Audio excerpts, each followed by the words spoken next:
Hello everybody, this is Dee and welcome back to my channel, Dee Plans and Budgets.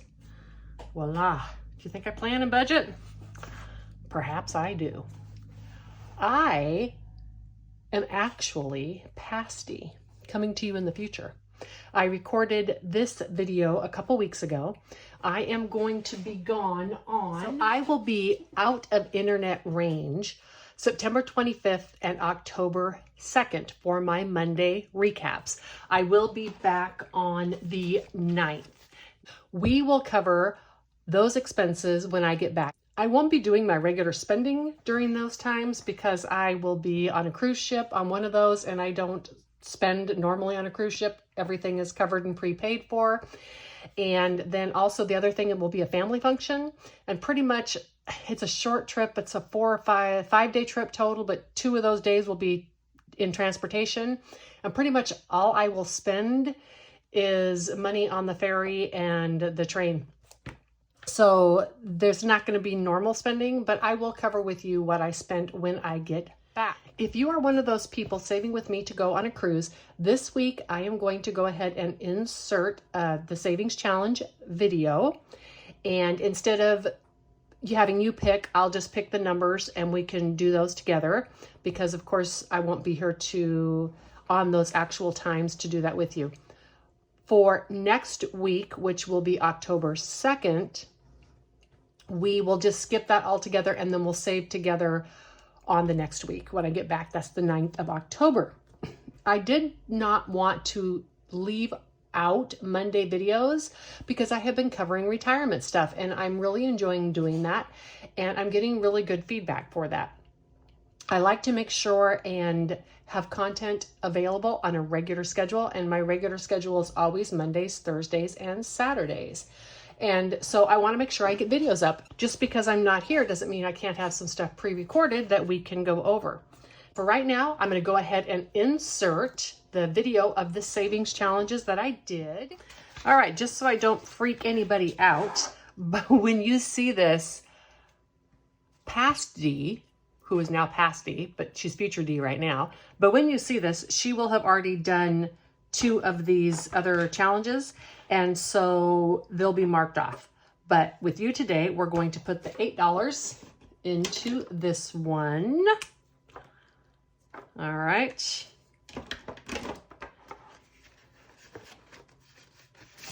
And boom. Like I said, this video is going to be posted the last of September. And so these 2 will already be done. Right now it's 10, 12, 14, 15, 16, 17, 18, 19, 20, 21, 22, and 23. But as I said, that will not be the case. Alrighty, and the big reason I wanted to make sure and do these savings challenges still was because we had just started saving for the cruise together. We're going to do $10 today, and like I said, I'm not here for you to pick the numbers and such, so I'm just going to pick some and color those in. Let's see. I've got my calculator right here, and let's do like I'm at $10. And of course, if you want to save more, you can triple this, whatever, double it, whatever you want to do to make this work for you. Let's do $3.57.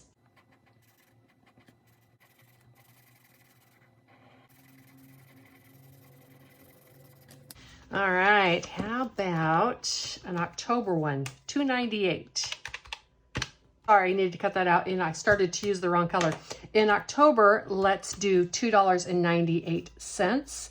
And if you are playing along with me to save for the cruise, if you want to leave in the comments a suggestion for what to do next week, we won't actually do that next week because that video will be pre-recorded as well, but we can use those numbers on the next week when I return. As I said, I think that'll be the 9th. Is $3.45 available? Let's hope, let's hope. It is. All right, and then $3.45.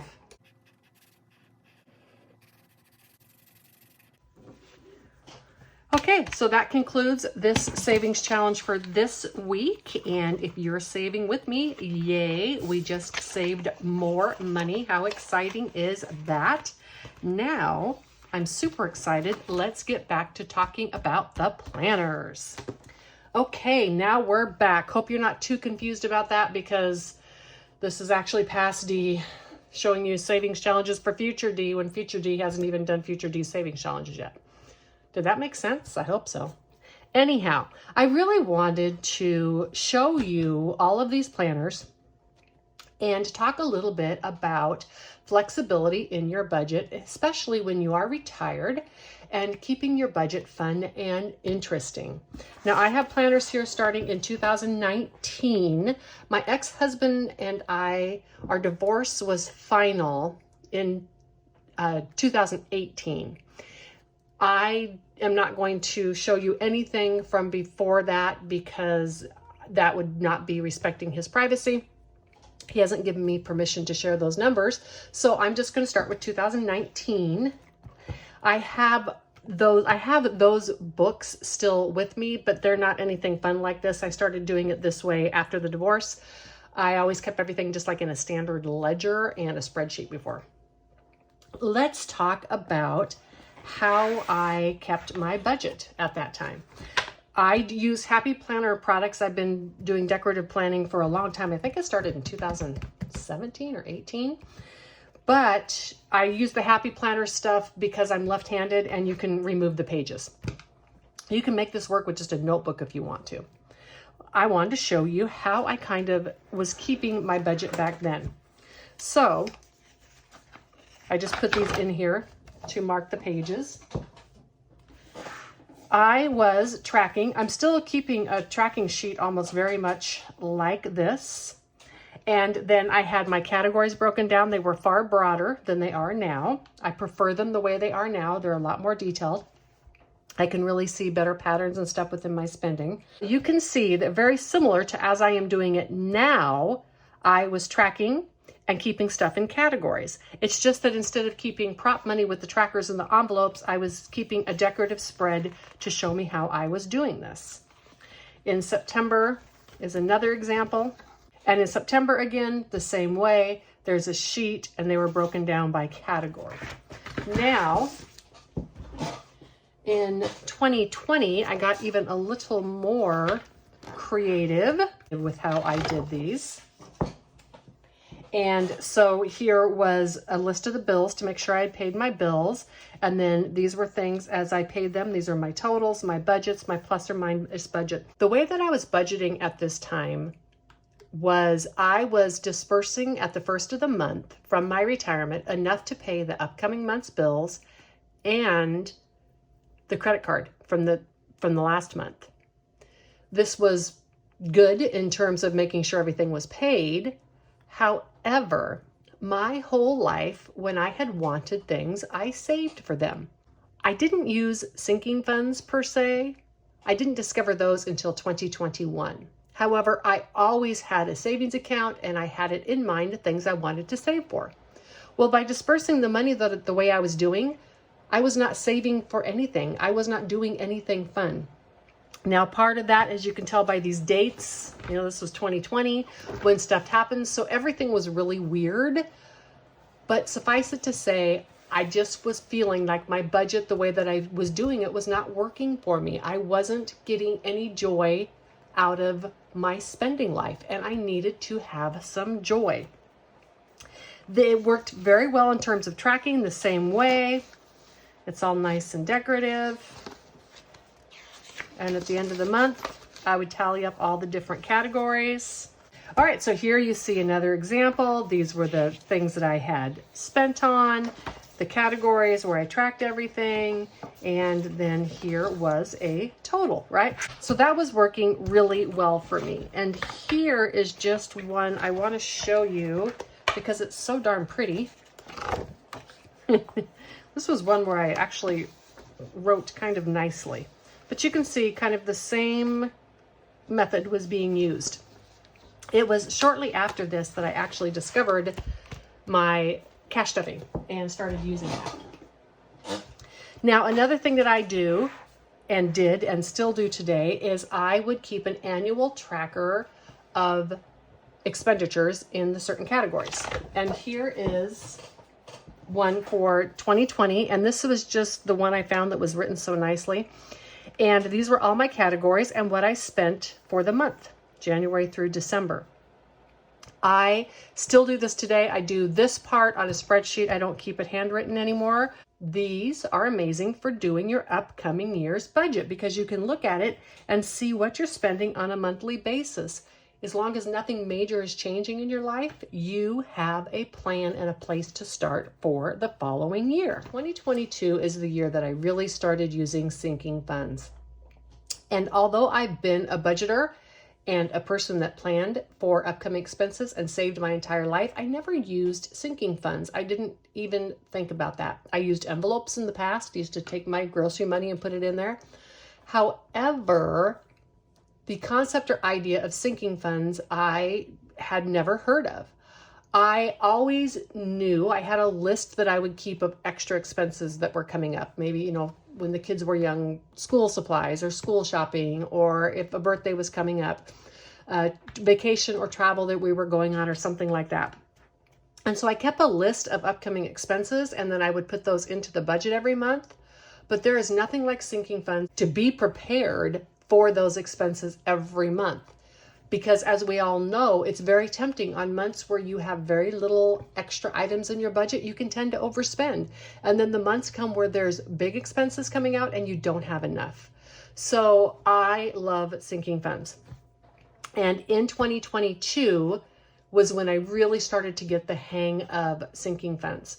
I started using the cash stuffing when I saw someone using prop money. I had heard of cash stuffing before. Like I said, I used to do cash stuffing years ago, but I have no issue with credit cards. I always pay them off. They don't cause me to overspend. As you can tell, for years, I track everything I spend.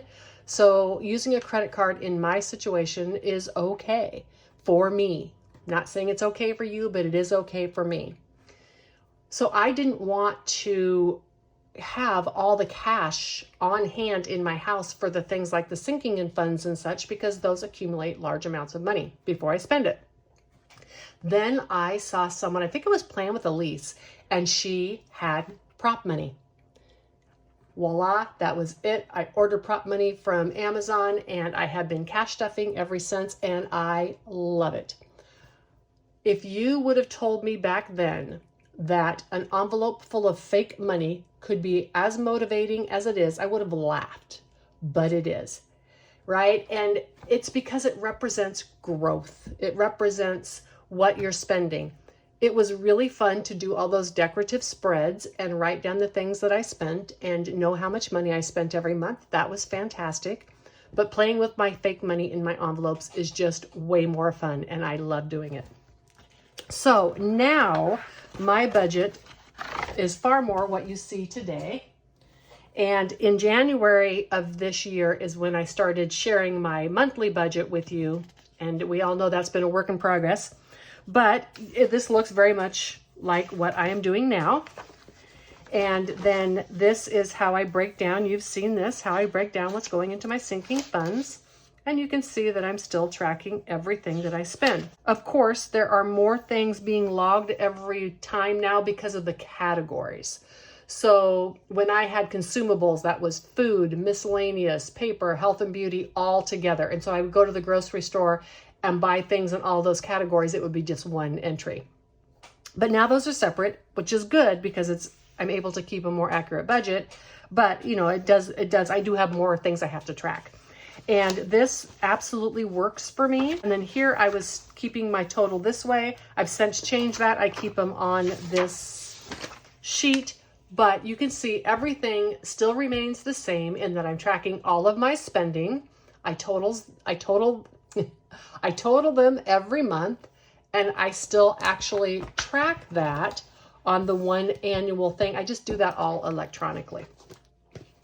So I hope this really hits home to you two things. Number one, be flexible with your budget. If you can keep it fun and interesting, you're going to be doing it. It's just going to motivate you to sit down. It's not going to be a task you avoid because it's fun, especially if it triggers either something like with your creative side or with me, my love to track things, my love to make lists, etc., my loves to be decorative, all of that.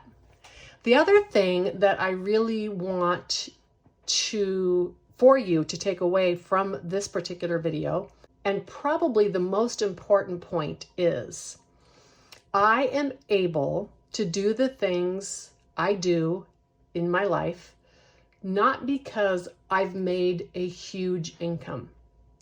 I'm fortunate, I have a good amount, but I'm having to live off my principal. I don't have enough money to sit in the bank and just live off the interest.